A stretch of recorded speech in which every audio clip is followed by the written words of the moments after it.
Today, I am talking to a man who makes $1 million a year making videos for the internet, but he doesn't have any following. We're going to get into exactly how he does it, some of his best stories, how he built the business, all of that. I've got Matthew Gattozzi with me. Matt, what do you do? Well, you said it. I make videos on the internet, but luckily it's not just me. I actually have a great team. So it's not just me, Yeah. but grateful to be able to make a living doing the thing that I really love and I've always wanted to do. And Mhm. yeah, it's cool. Yeah, so I mean, I think in this like video, like make money online video thing, right? Like for that crowd who's here, like, okay, make money, make videos on the internet. What do we do? What we got going on here? Let's check this out. There's like a lot of worlds. There's like the faceless YouTube world. There's being a content creator, being a YouTuber, and then there's what you do, which is a little bit different. So, do you want to explain kind of the breakdown of what you're doing? Uh, who you're making videos for and what the videos are for and how you got into it?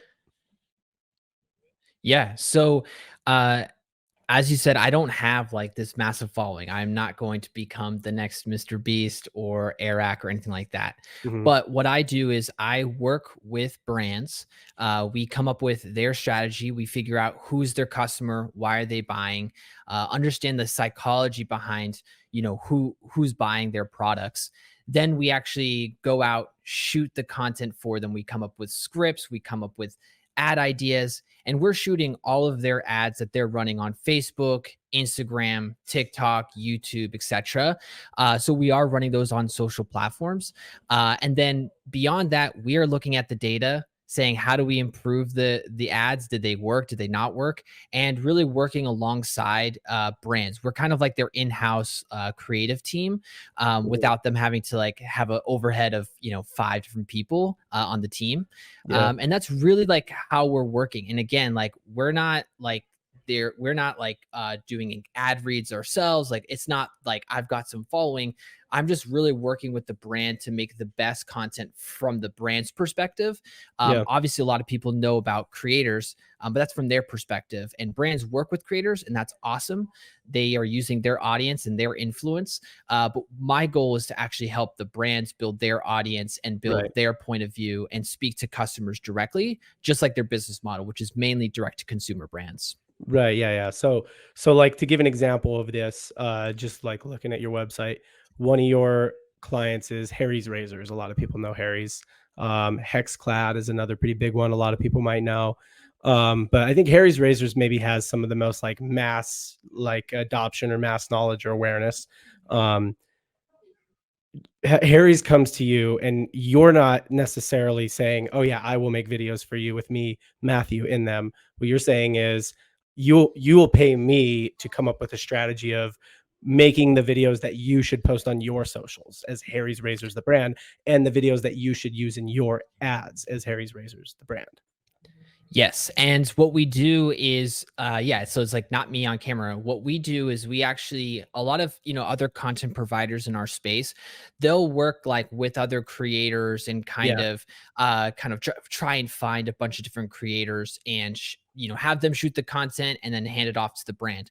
What makes us different and what makes us really stand out is that we shoot everything in house. So what I mean by that is we find actors and talent Yeah. that match the ideal customer. So, for example, like with Harry's, if it was like, most of their people that were buying were actually like 40 to 55-year-old men. So we found actors, locally here who Mhm. were like 40, 50 years old. We built out scripts for them to talk through, like, hey, you're gonna say it from this angle, and go through that. We shoot everything and we edit everything, hand it off to Harry's, and they run it as an ad. And we do that with a bunch of different brands. Yeah, yeah, yeah. So, and I think why that's important to point out is because specifically in I have a few different kind of audiences here. So specifically in consumer products, so direct to consumer products, uh, e-commerce products, right? Harry's Mhm. razors, physical product. Somebody buys it online, comes to them directly. That's direct to consumer. There's really like a couple different veins or formats you could say of ads. There's what is commonly referred to as UGC or user generated content, And that is when either a well-known creator, or sometimes a not well-known creator, or sometimes just a customer, makes like a phone selfie video about the product. Um, that is what you're saying some agencies do, is they essentially become a middleman between UGC creators and brands. So they build a network of UGC creators and they connect them with the brands. You do not do that. What you do is going to look like more like if people remember the original Dollar Shave Club commercials, or Dollar Shave Club ads, the purple mattress ads, those more like high value, high effort, high production ads. That's more like what you are doing.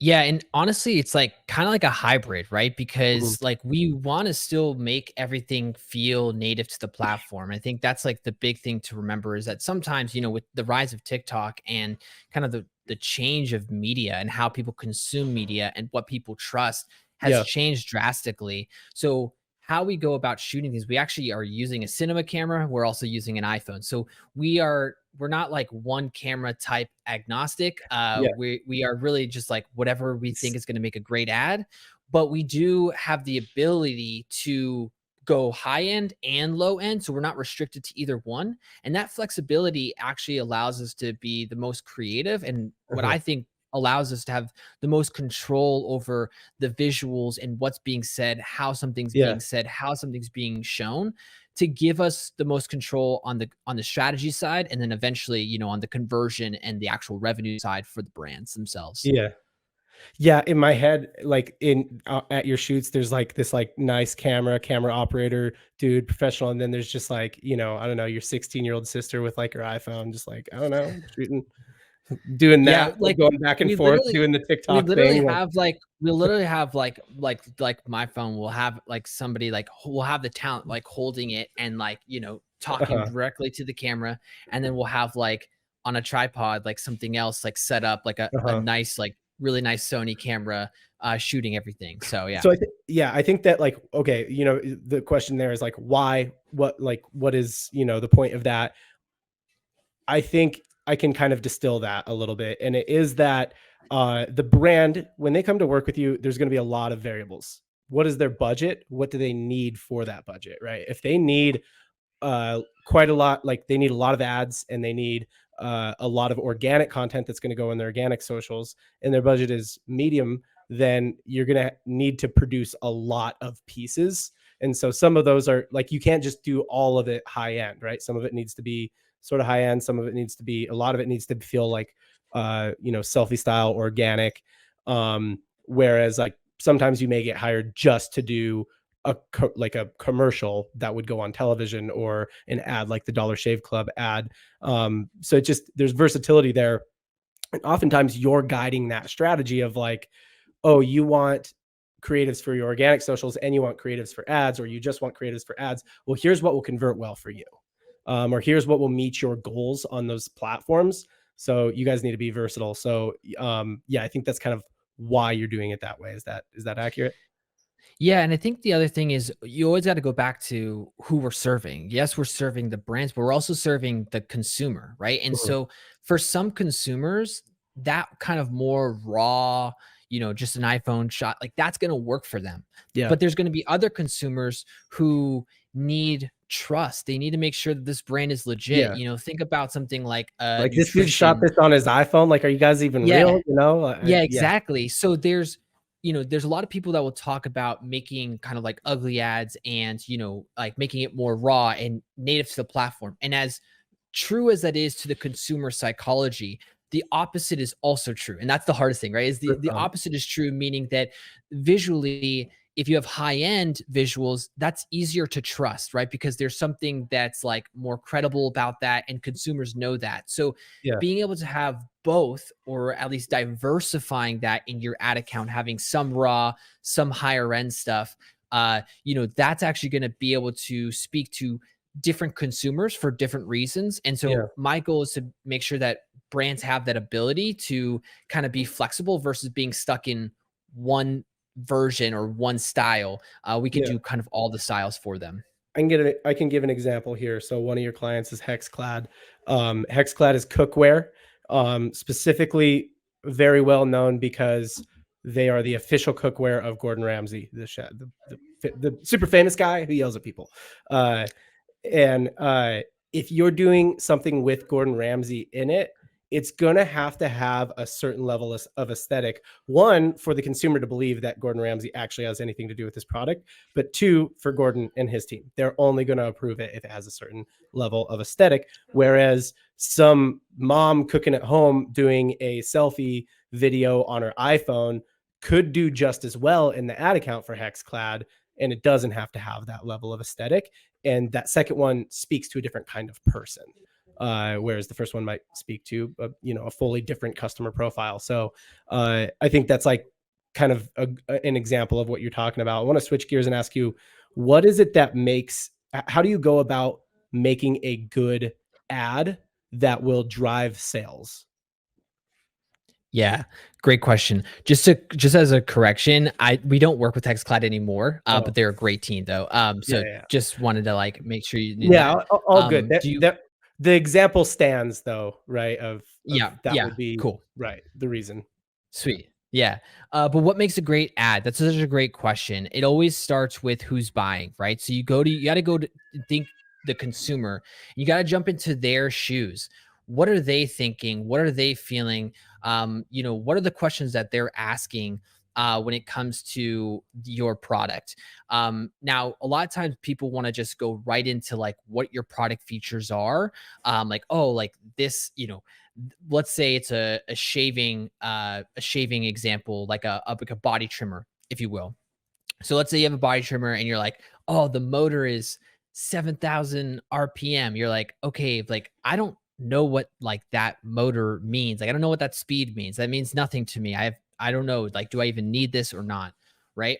Whereas if you speak or think about from the consumer side, like what are the struggles that they're going through? Like, are they trying to shave and they're getting snags and they're hurting themselves? Do they feel like shame or something like that? Like when it comes to like body hair, or, you can come up with many different reasons why, but you got to talk to your customer first.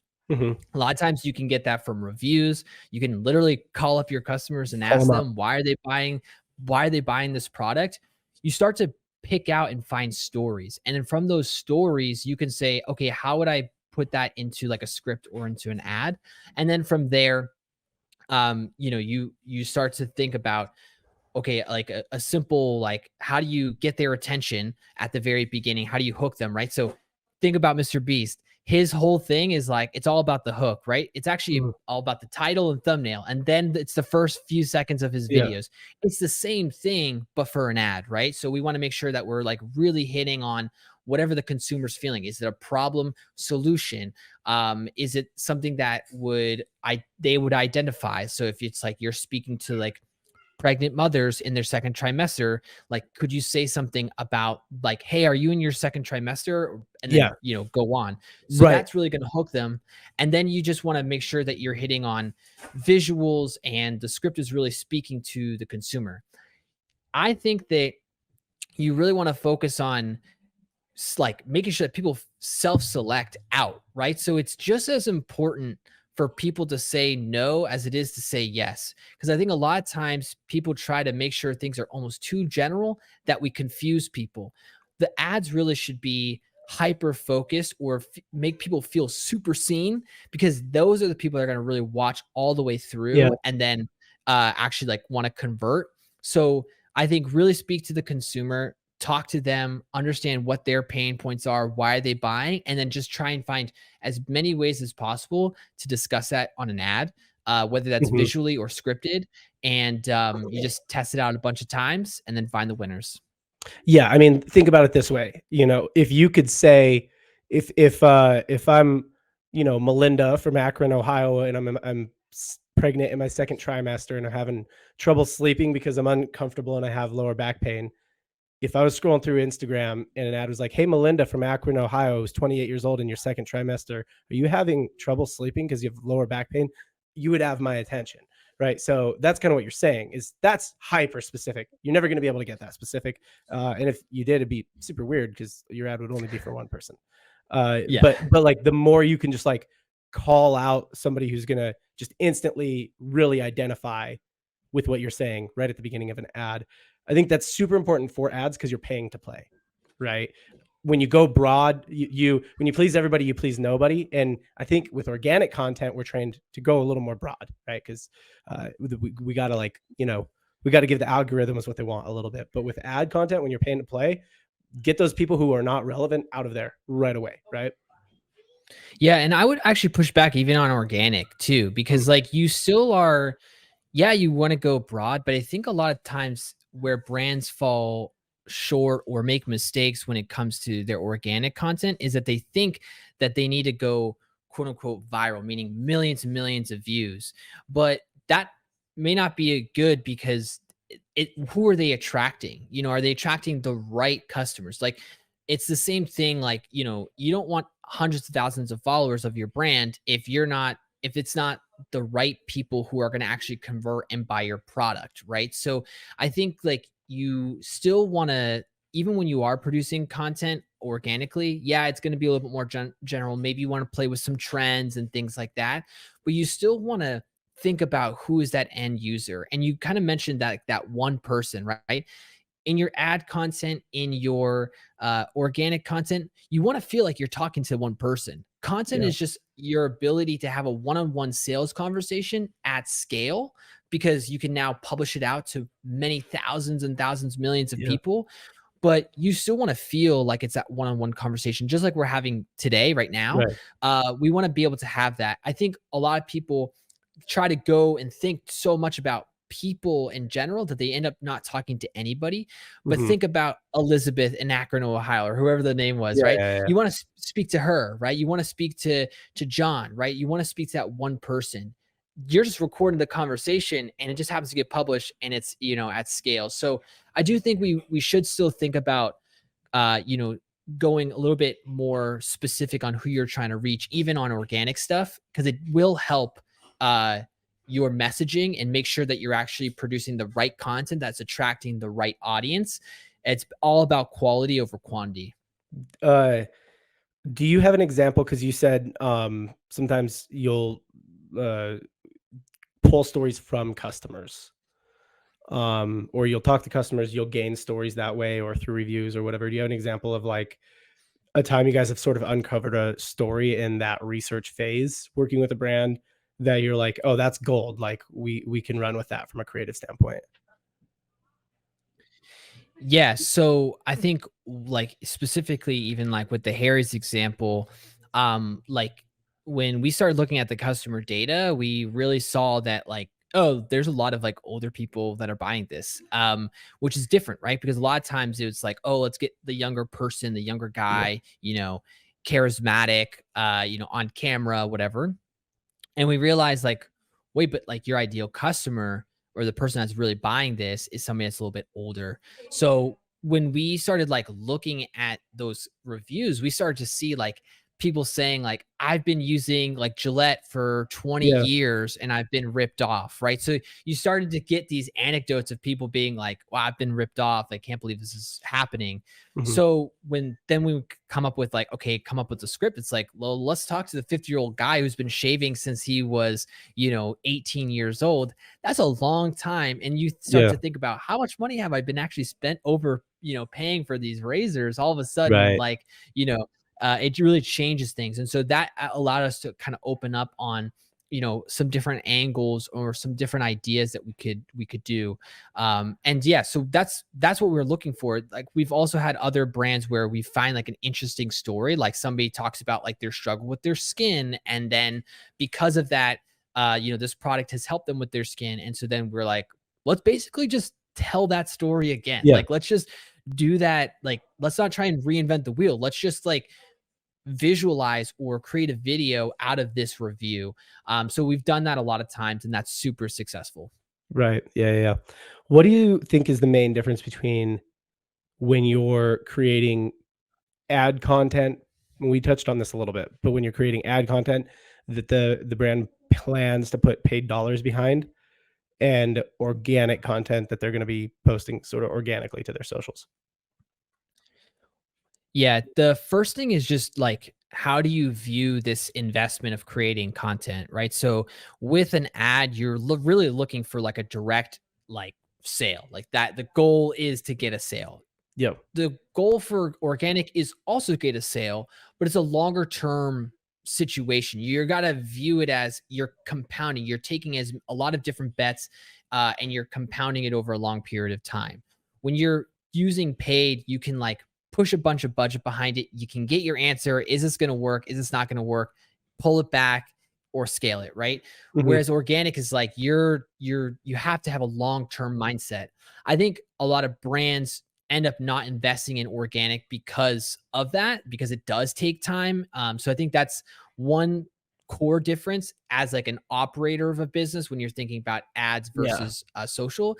Then in terms of the actual content itself, I would say that it's kind of aligns with that first thing, which is ads really need to be selling. Yes, you need to make sure that things are don't feel like it's you want to make sure it doesn't feel like an ad, right? Like you want it to be like almost like a Trojan horse. You Like you gotta want it bring to be some level of relatable. You value. want the Yeah, you gotta bring some yeah, level of yeah. value So before you like just start selling them. Yeah. yeah, exactly. And you want visually, you don't want it to be like, this like, I don't know, late night, kind of infomercial vibe. Like you do want it to feel embedded in the content that they're already on, right? Like they're watching TikTok, like they don't want to see an ad, they want to see another Yeah. TikTok, right? So like you still need to be able to like blend the visuals with the kind of direct response part. With social, because it's a longer term play, not everything needs to be a sell, right? So you that's the hardest thing, is that some content could be just like let's say it's a cookware brand, it's like you could do recipes, you're not selling the actual like, hey, come buy my cookware, it's better than this other brand and here's like the direct correlation. You're like kind of giving them a lifestyle around the brand, right? You're teaching them how to use the product. So Yeah. it's not like a direct sale, but you're getting people interested in like what you're selling, or, kind of the lifestyle around whatever your product is. So very, very different. They do both sell the Yeah. product. It's just the time horizon and all of that is just very different. The way that I think about what you just said is that, like, an ad is kind of like it's an offensive weapon. Right, it is you're going to take that and you're gonna push that out there, and to a degree, you can target who you're going to push it out there to, either manually or also the algorithms will just do that for you. They'll find the right people, for you in a lot of cases. Whereas with organic content, I see it more as like a magnet where the idea isn't necessarily to sell the product so much and you're not going to push it out there so much. It's more to attract the kinds of people who would like your product, right? So if you sell cookware, some quick cooking videos or some recipes or things like that are just more sort of value driven content where somebody can come to them and just be informed or educated or entertained, or inspired, and just be that because they're into that cooking world. And that the whole idea was just get people here who are into cooking. Look, the product is in the video and maybe we mentioned it, but we're not really selling it that hard. The main point of this video is to be a magnet for the kind of people who would buy our product.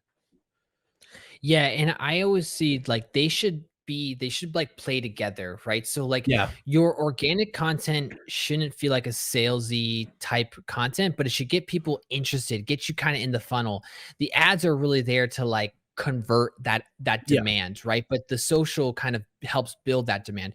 I do think that ads can help build demand too. But I think if you can play those things together, that's really great. One brand that I think does a really great job on organic stuff is Beard Brand. They've done like Mhm. YouTube like for many, many years. But their whole YouTube channel is literally just like how to take care of your beard, how to like Yeah. cut, like, like all these different things that like are searchable, that are make you interested. So if you were thinking about growing a beard or a mustache or anything like that, you'd go to them and say, "How do I do this?" Then they're like, "Oh, by the way, we have all the products that you need. Now I'm going to convert on that." But they just Yeah. were doing a lot of like great organic content to teach people how to keep up with their beards and things like that. Yep. So I think that's really special when you can like build those two things together, building demand with social, but then also like converting that like through the ads. Okay, so I just had an idea. We're doing this on the spot. Love I'm it. going to give you a little challenge because I think for some brands, like a beard brand or a brand that's related to cooking, the examples we're giving, it's easy to come up with the examples of organic content. But I think there's a lot of consumer brands out there and SaaS companies and all kinds of people, entrepreneurs and business owners who might be listening to this and they're like, how do I apply that to my company? So I'm going to give you one a little more challenging and see if you can come up with some ideas. Just ideate some ideas Okay. of how you would do their how you would take an approach to their organic. So the brand is, and I'm going to hold up a few products because I have them on my desk. This is, I'm going to, a wallet, right? It's a minimal wallet. It's leather. Yep. You can't really see it super well, but it's leather and it does have that like switchblade sort of feature where it pops out. So I'm Mm, trying to describe it to the audio listeners, but it's just a leather minimalist wallet that's kind of cool, right? From a product standpoint and from an ad standpoint, this is great. It's very demonstrable. You can show that people think it's cool. The brand also makes like these leather iPod or AirPod cases. They just kind of like elevate the look of your AirPod a little bit, or leather laptop case elevates the look of my MacBook a little bit. Uh, but it's not a problem solving product like, beauty or makeup tutorials with a makeup brand makes tons of sense. Beard tutorials with a beard brand makes tons of sense. Recipes with a food brand or a cookware brand makes tons of sense. I think some stuff like that, it can be a little bit more challenging to come up with an organic social strategy. So I talked a little bit to give you some time to think. Do you have any thoughts? Do you have any ideas? yeah. So if this is for like just organic content, what I would Yeah. say is like I would do desk setups, everyday carry setups, like what's in my bag, what's in, and then you could just kind of show off like, hey, this is what I've got. If I were doing ads, then I would say it's not necessarily like a problem solution, but there's a reason why you want this, right? So it's a signaling thing. Yeah. So if you're covering up your Mac, that's because you like this idea. Like if for the viewer or for the listeners, that would every single item you held up was black, right? So you love And this one was minimalist. brown, but yeah, yeah. One was okay, one was brown, but like Yeah. you like It's this all leather though. minimalistic. It's all like It's all it look leather, mhm. premium, right? So you want to kind of talk about like I would hit on just like taking your accessories like and upgrading them. Like how do you upgrade that? And like speaking to kind of like this everyday luxury that you could Yeah. have, right? Like you deserve this luxury, right? You could also talk about it like who is this a gift that you're getting? And you could do a whole angle on, hey, like get your husband the nicest like leather wallet or something like that. Yeah, one of the angles that has worked really well for them on ads is, and this is a thing in gifting that, get him something that he'd never get himself, but he'll love, right? Yeah. Yeah. Because those are the best gifts. Is like you would never buy this for yourself, but you'll like it a lot. Because people say men are notoriously hard to gift for because if they want something, just buy it. Or I mean, sure, women are that same way, but I hear that a lot about men specifically. So, yeah, no, I mean, you already nailed one of the ad angles that worked. I like your organic ideas as well. I'm gonna shift gears a little bit. Before we got on this, just a little background, breaking the fourth wall a little bit for the listener. Uh, one of the questions I like to ask people a lot, and you even cut me off before I asked it, was like, what kind of weird entrepreneurial ventures did you get into as a kid? Because most people I talked to did, and you're like, well, I didn't even ask you the question, and you're like, I didn't do any kind of entrepreneurship. I was a pro ballet dancer. So I just want to know how you get from like professional ballet dancer to guy making the internet videos for, companies that sell products. Yeah. So I think, my main philosophy is that I don't necessarily care about like the title of like entrepreneur. I think some people like that. That's cool. That's Yeah. that's great. They They identify with identify that. with it. I don't. I just think that business is a vehicle to do the art that I love. And for me, that's videos and photos, right? So, yes, I was a professional ballet dancer. I trained kind of like my whole life doing that. And so, for people to kind of understand, like if you think about like a gymnast that goes on to be in the Olympics, they train like 30 hours a week, even though when they were a kid. I did that. I trained like 30 hours a week full-time school plus that, it was like a grind. I didn't have time to like be an entrepreneur. I didn't even have time to really have a social life. Really, I was training on Friday nights. I wasn't going out on Friday nights, even as a kid. So for me, like that's just I was so consumed and obsessed there. Now, unfortunately, I was early in my career and I got a back injury. But while I was dancing, I had a blog. I was taking photos. I always loved photos. I was getting into vlogs. This is when Casey Neistat was, Yeah. vlogging at the height of his stuff. So I kind of Yeah, like everybody was a vlogger there for a little bit. everybody was a vlogger, Inspired by Casey Neistat. Yeah. yeah, you gotta everybody has a vlogger phase because of Casey. But Yeah. really for me, Casey and I Emma got Chamberlain made everybody yeah, a vlogger for a exactly. minute. Yeah. Exactly. But that got me into video and it got me into the world of seeing like, this is in 2018. So, people are like, oh, like they're making money on Instagram. Instagram really starts to like pick up and like people are making money with a camera. Like they're traveling around the world, they're working with brands. I'm like, that's really cool. I get injured, but I had a camera. I had like 2 photos in a portfolio and I said, why not me? If other people can do it, why not me? And so I started working with like local businesses in Austin, food trucks, restaurants, just trying to build up my portfolio and just try to like just try to make money. Eventually, I started to figure out who I wanted to work with, how I wanted to work with people. I figured out that I didn't want to be by myself. I wanted to build a team. And so that's when I started getting into consumer space. I saw how production started to build with ads and how the marketing and all that comes together. And I was like, this is amazing. I just got like hooked and basically just kept going that way. The biggest thing philosophy wise is that I I spent 10 years training to become a professional dancer and then I had 4 years dancing as a professional. And to me, I had that same long-term view. I'm like, I got 10 years to train, then I'll be, at the Mm. top to then do it. So that's really how I see my past experience to my current experience now. Yeah, I didn't sell sneakers, I didn't flip, I didn't do anything crazy. I wouldn't even consider myself like a business person, but I just take that same kind of training mindset and apply it to business now. And that's really how I see it. And that's why I relate a lot to like when I watch like any sort of like sports documentaries or athletes and how they train. I see it the same way as an entrepreneur. We should like train like an athlete in just different ways. Yeah. I think mastery is an interesting thing. I'm also a performer, or not a performer. I meant to say former, and then like there was like a weird Freudian slip there. I'm also a former athlete, professional athlete at a pretty low level. Uh, and I'm guessing you were also at a low level when you got hurt. Like, you're just starting. Um, and it's kind of crazy because I think you get into like your life after athletics, entrepreneurship, and you kind of end up doing like lots of stuff. Like, yeah, I do a little of this, a little of that. You try a bunch of things out. And then I think sometimes people get surprised when they're not really like down the road as much as they want to be and they're not achieving the things they want to achieve.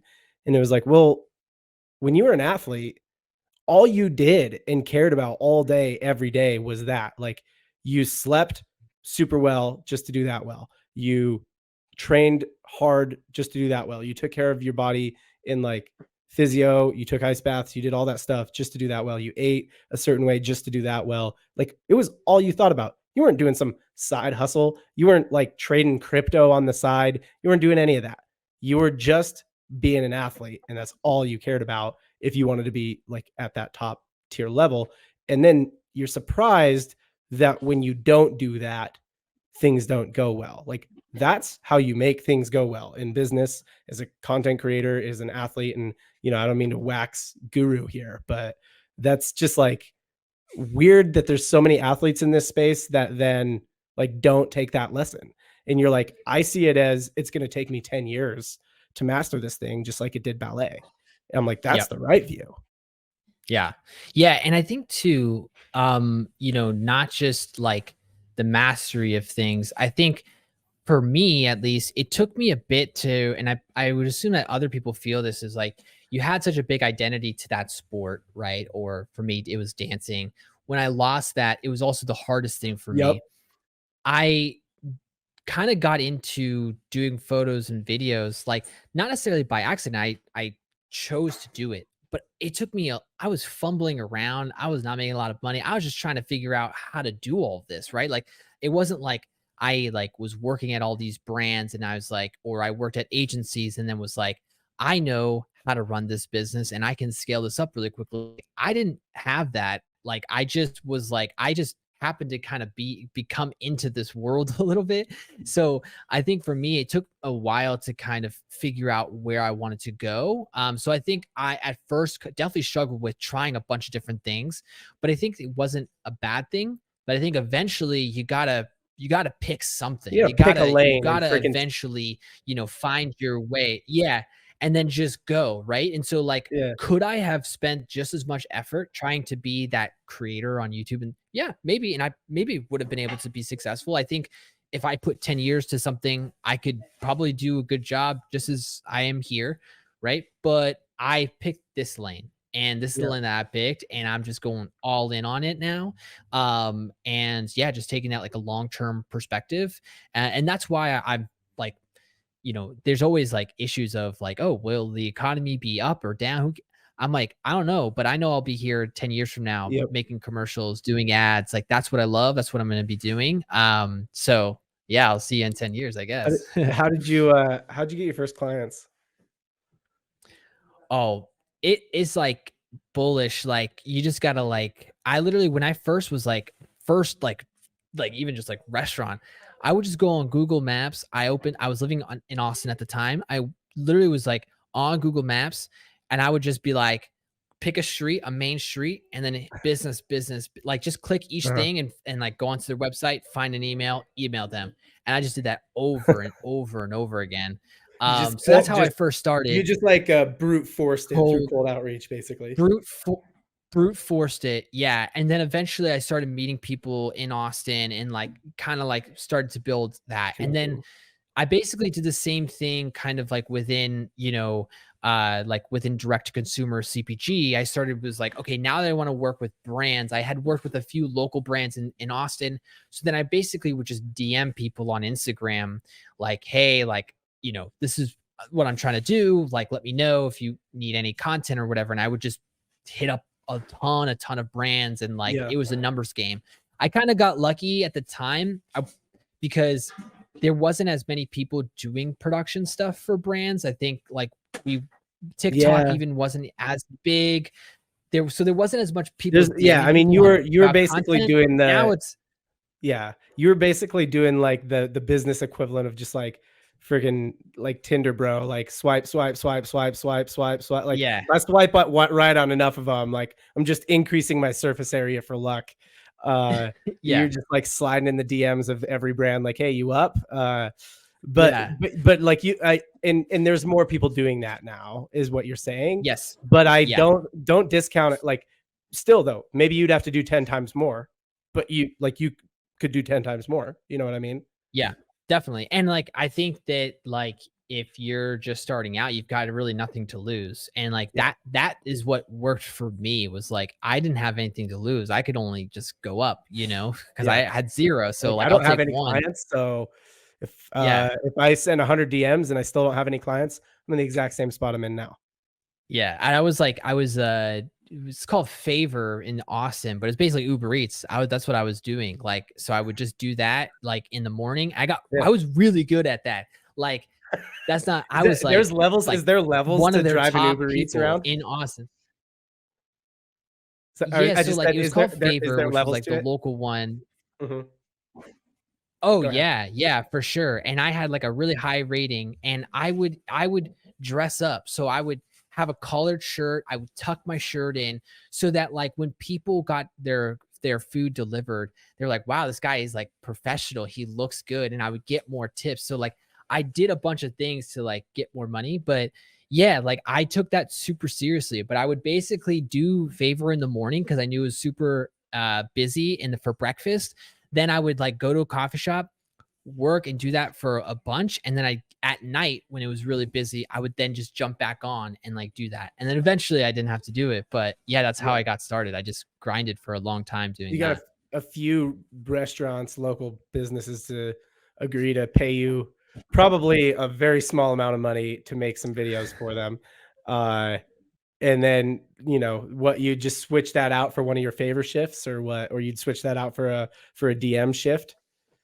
Yeah, exactly. Like I was just like, I was like, how much money do I need in a month? And then I just try to like whatever I could do for like photos and videos, awesome. And then I just need to make up the difference, like with favor, like with just like, Yeah.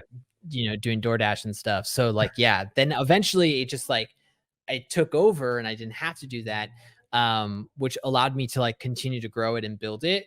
Yeah. But yeah, it was just kind of like I had a small number. I didn't live on much, and I just like need to hit that same number every single month. That was pretty much it. Do you know that I actually, like, low key wish I could just make a living driving DoorDash?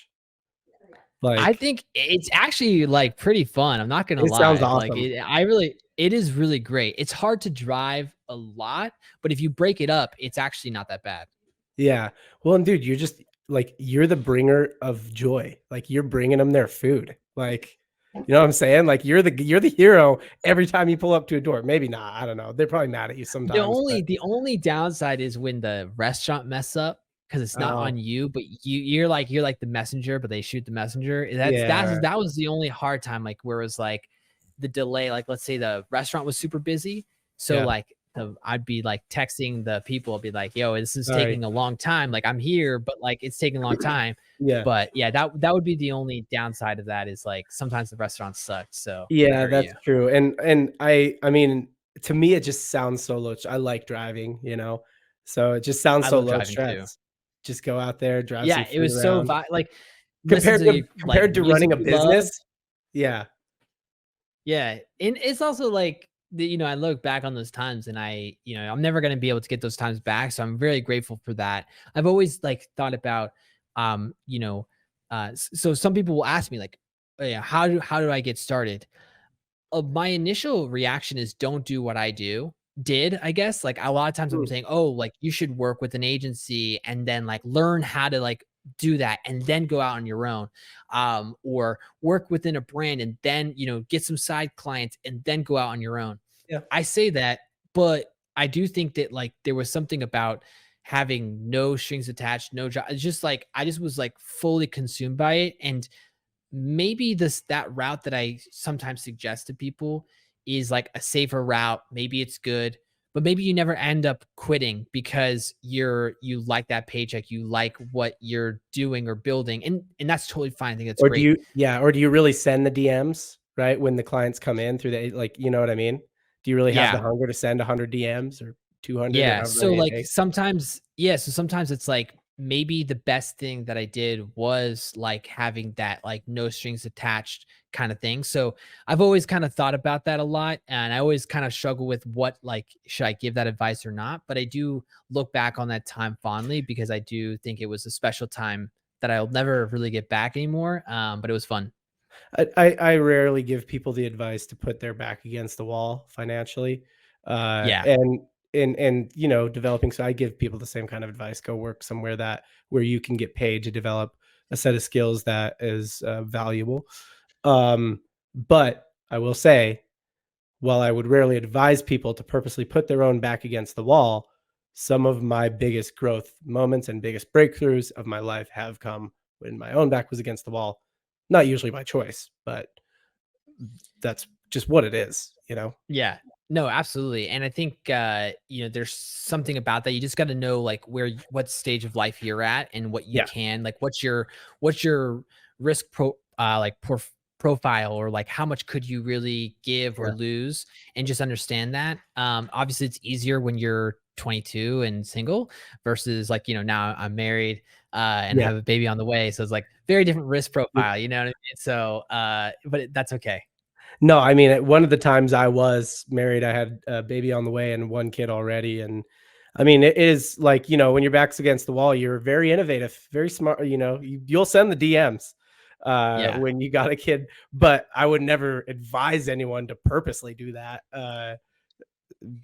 Anyway, yeah, that's I like it. It's a good story. Last thing I have, uh, question, and then we're gonna move into some kinda lightning round type stuff.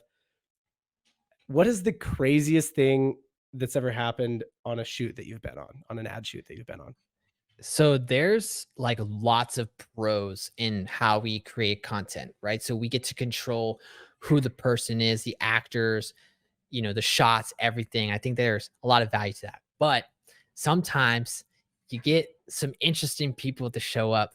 And we had one time, we had this person where like we usually do like a screening, like they'll send in a video like, hey, I'm so and so. And like we're like, great, like they look good enough, like that they can, do this. And we're not working with like professional like actors. We need normal people who can just be their normal selves. Uh, and we use this casting website called Backstage. So sometimes there's some really great people, but you get like 1 out of 100. You get these like really out there, interesting people. And at the time, like we get this person to come in and he's just like really weird. Like he was like, it was just so awkward. He was so awkward on camera. Like he must have done like 100 takes to send that one video in because he couldn't get the lines. He was like so like deadpan. It was the most awkward time. He first walked in, I knew this. I was like, this is not it. I knew it, but I felt so bad. So for 2 hours, I Two was shooting with hours? so for 2 hours, I was shooting with this guy. Oh, Like I basically was fake shooting it. Like I knew that I wasn't oh going my to use gosh. it. And I thought like maybe it's just my bias. Maybe I'm getting in the way. Like I'll try it. And I just couldn't. And it was like I literally was like trying to like get him to like, you know, emote. This guy was like no motions. It was so awkward. And like if you look back on the footage, I was like a life coach. I was literally like, hey man, just like tell me something you love. Like get me excited. I had him scream because I didn't think he could like go like raise his voice. He was so quiet. I was like, yo, this is crazy. People on my team were like, I told them like, we're not using this. And they look back on the footage and they're just like, this is the craziest thing they'd ever seen. Like, it was awful. So Like yeah, there's some, you're like, listen, when life gives you lemons, you're just hitting them with I, every I line. was like, I was just like, man, like, tell me you love this product. Like, tell me you love your Yeah. mom. I literally was like, say, You, I who love do you my love mom. more Like, than anyone in the world? Yeah. yes, and he just wasn't, it was just so bad. So yeah, like we've had some interesting characters show. We've had a few other people that come up and they're like weird. They were like, one person was like, "Hey, like, is this gonna get me famous?" And I was like, I Why mean, not? probably not. Like, I don't know. Yeah. Like, I'm not really sure. It was just weird. That guy was You, like just really you, focused on how like many being people you know famous. who got famous from like a commercial? Yeah, Like yeah, Flo from exactly. Progressive, and that's the list. Like it's all the insurance people, and that's Yeah, it. yeah.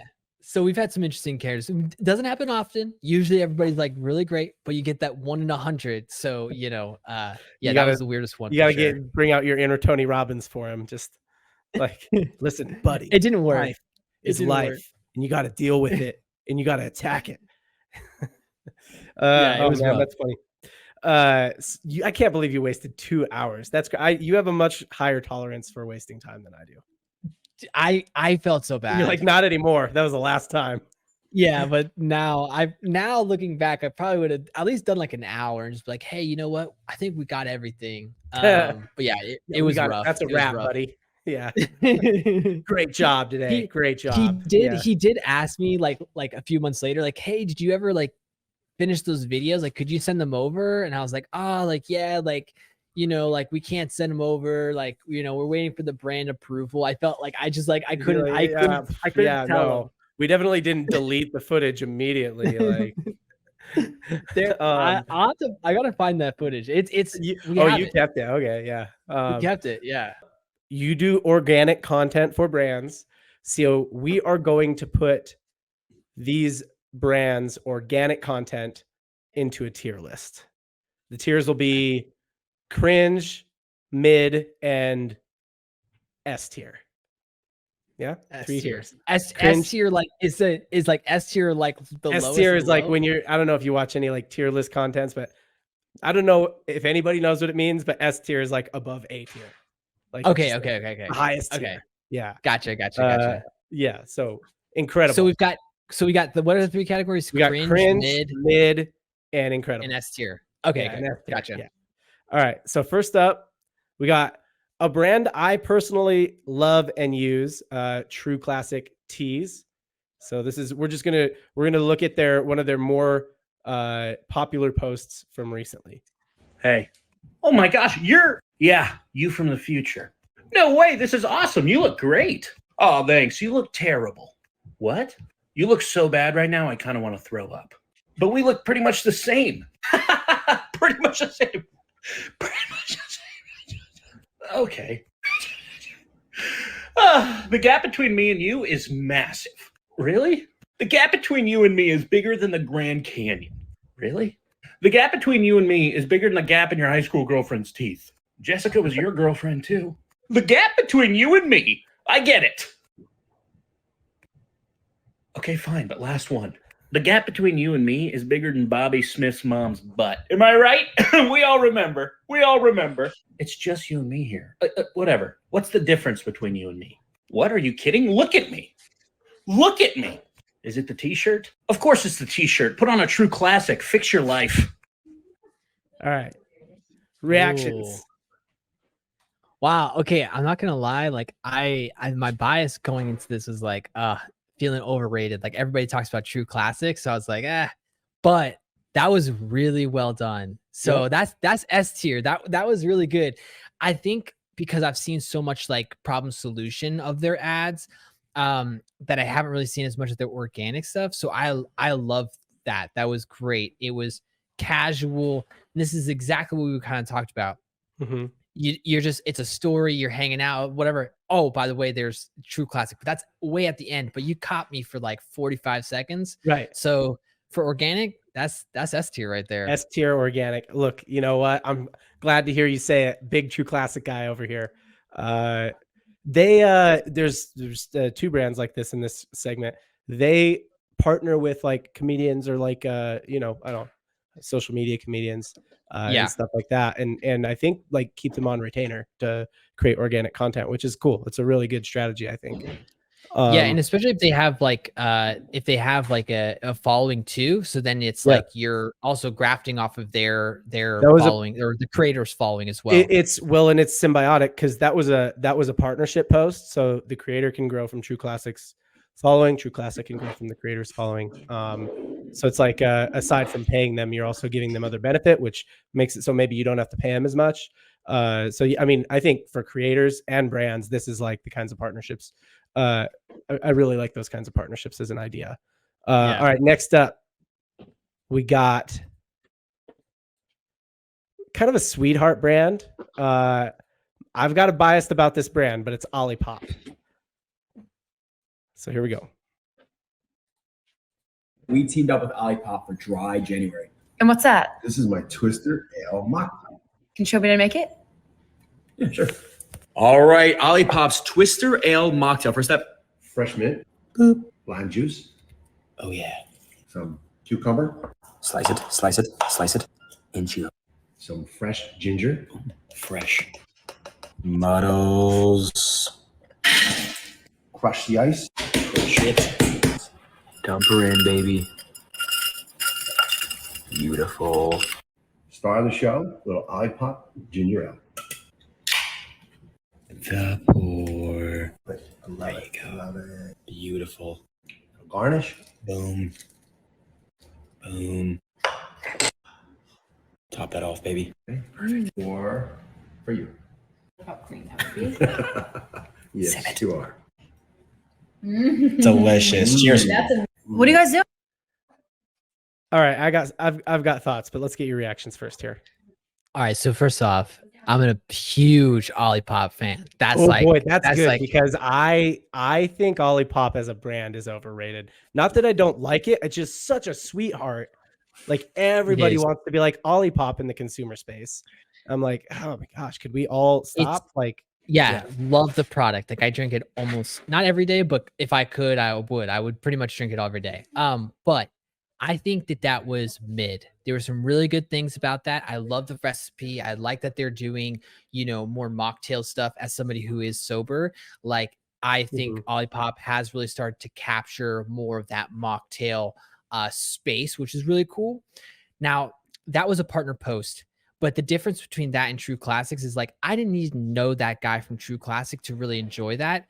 It felt as if there was like those people, like maybe they're famous, but they're not famous to me. And that's the hardest thing about influencer content is like outside of your own audience, you're irrelevant. Like you're just another human being. And so sometimes when influencers create content, they assume that people know who they are. They assume that they are important, which they are to their audience.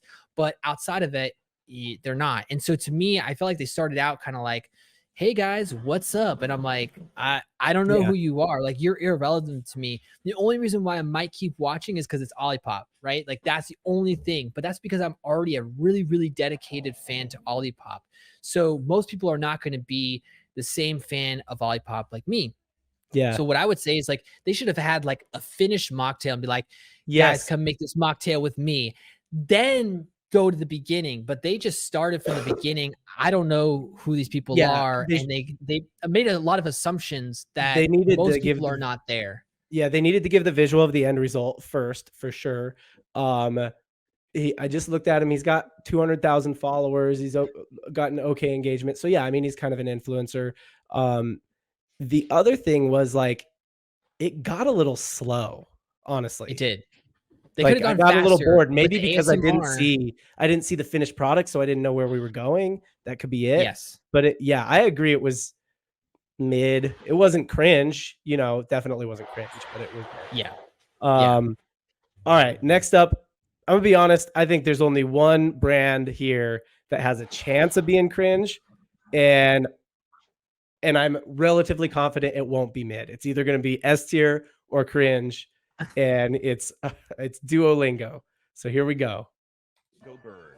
We crashed their video shoot. I brought you here today to protest the demon abomination that is the Duolingo bird!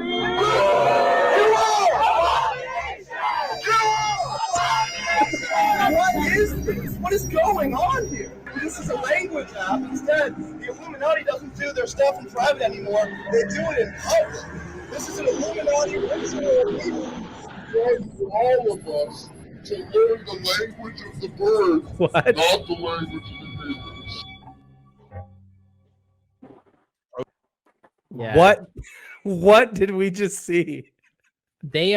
That's cringe. But like, remember earlier on when we talked about social and I said like, it's not about getting viral, it's about attracting the right audience. So like, you do want to kind of like, Yeah. I think they're like the perfect example of that. It's like, yeah, they get views. So like, sure, I guess like their social media manager can like, talk at conferences because they get millions of views, but is it the right millions of views? Is it the right thing? Maybe. Yeah. I'm not there. I don't know the data, but I just can't. I can't people are back that getting for A me. lot of people are getting into learning a language. I don't know that I'm ready to attribute that to their freaking weird organic social. Yeah, I don't know. That's that. Dude, It's feels it's like hard to attribute that. I don't in know how terms I of feel like about it. cringy Instagrams, it feels like it's like Britney Spears Duolingo. Like it's like one step up from Britney Spears levels cringe. Yeah, Which is and like I'm sure that she's the cringiest person on Instagram. That's yeah, and I'm sure they get like a cult following, but is it for the right reasons, right? Is it because they're like entertained by this, or because they like are like, oh, I use Duolingo? I don't think it's because they use Duolingo. Yeah. So yeah, it's like it doesn't feel like the right objective. Like they're not optimizing for the right thing. So yeah, it's cringe. Thanks for being here, man. It was a fun episode. I really enjoyed this. I think it was valuable for people as well. Hopefully, hit us with where's the follow? You want to do Twitter? Do you want to go to goodostudios.com? What do we do? Yeah, just follow me on Twitter at Matthew Gattozzi. That's all you got to do. I post about, behind the scenes, what I'm doing. And if you ever want to think about creating content for brands, or you want to think about this as a career, hit me up. I'm always down to chat. Always want to help people out as much as possible. And if you need content, hit me up. We got some availability and we're ready to go. Nice. All right. Thanks for coming on. Come back soon.